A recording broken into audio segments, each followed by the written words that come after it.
The battle for Kiev is on, and Russian forces are pushing toward the capital, Kiev, the capital of Ukraine.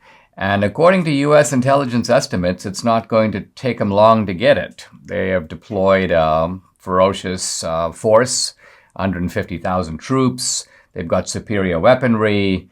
And so you see all these grim pictures of the Ukrainians in bomb shelters and kind of hunkering down. But according to news reports and apparently according to intelligence estimates, it's only going to be 3 to 4 days before the Russians are in Kiev and Putin is having, breakfast in Kiev. Now, what to me is really disturbing, and really shows the shift in our culture, is the way in which various figures in the media, in entertainment, even in politics, are talking about this in a manner that suggests a complete lack of seriousness about foreign policy, a lack of understanding, a lack of comprehension, and a kind of jejune, inane projection of local concerns that have to do with political correctness and other kinds of nonsense onto Putin and onto Russia and onto a global stage that doesn't really see things this way. I'll talk about power politics in a moment, but let me just read a few things that I've been seeing and hearing. Here's Joy Behar. She's a little upset about what's happening in Ukraine. She says, this could kind of shake up the map of Europe and Italy. She goes, I've been planning a vacation to Italy. This could interfere with that. This is Joy Behar. Apparently it all comes down to Joy Behar's vacation. Then we have a guy, also on social media, an academic of some sort, and he goes, well, Putin, where does he get the arrogance to do this kind of thing? It's probably because of white supremacy. Putin's white. Could he really do this if he were black or if he were brown? And I'm thinking to myself, how out of it is this type of analysis? I mean, it's one thing to, talk like this at Oberlin or Bowdoin College, but to put this out when we're discussing a serious international event. I mean, people are even addressing Putin directly. I've seen some videos to this effect, and they're talking to Putin like he's some woke graduate of Yale, and that he, cares about how you feel or how, the Ukrainians feel or how the world, I keep hearing the world will not forgive you, the world, as if Putin is sitting around, what does the world think about what I'm doing? This does not enter into his brain at all. Here is John Kerry, our climate czar, from really just a few days ago. Listen to this. He goes, now northern Russia is thawing and his infrastructure, Putin's infrastructure, is at risk and the people of Russia are at risk. So I hope President Putin will help us to stay on track with respect to what we need to do on the climate.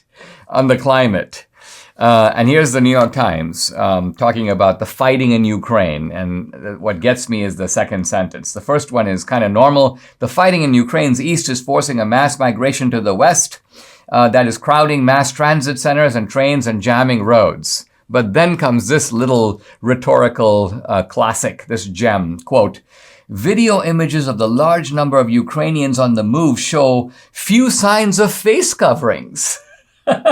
Even as the country is just getting past a record high point in its infection rate. So the Times is a little worried that, not only are the mask requirements being ignored, but what about social distancing, guys? You're all in a bomb shelter. You're abnormally close to each other. And I think to myself, it actually makes me uncomfortable to read this kind of nonsense because it is just so detached from reality.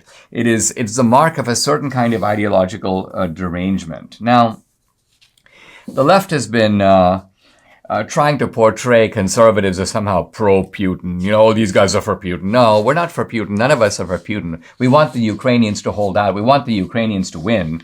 We're not for Putin. Putin's a thug. But here's my point. I have a certain kind of grudging respect for Putin for the simple reason that he's a thug that understands his country's interests, and he's a thug that understands the use of power. I'd say exactly the same thing, by the way, of China Xi. These are thugs, but they're thugs who pay careful attention to how do you get things accomplished. We can't really say the same thing about Biden.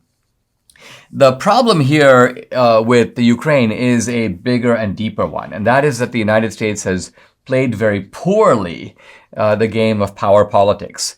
It's almost as if we egged on the Ukraine. Oh yeah, the United States is the world's sole superpower. No worries, Ukraine. Why don't you guys come into NATO and, together we will, Putin's days are numbered anyway. Russia's going down, down, down. So you can be part of the winning team. Now, the problem with all this is it ignores a simple fact. Ukraine is a very tiny dot right next to a big Russian bear. And Russia is going to try to make sure that the dots around it are subordinate to Russia. And so the question is, has the United States lulled Ukraine into a kind of illusion? Join our side. We'll be there for you, when the US and even Western Europe had no intention of directly coming to the rescue of Ukraine, as we are not now doing. I saw a ridiculous posting that says that the US is now hoping to help to train Ukrainian forces, quote, remotely. What, training Ukrainian forces by Zoom call? Hey guys, listen, let us give you 7 helpful tips as you take on the Russians. So this is unseriousness that seems to be permeating our society. No wonder, here we are, the world's sole superpower, at least we have been until now. This is not a conflict I think we're likely to win. Biden even knows that. He's basically saying, we're not going to be using missiles, we're going to be using sanctions. But you know what? Sanctions can just be as terrifying as missiles. And I don't think there's anyone, not even Biden himself at the end of the day, who believes it.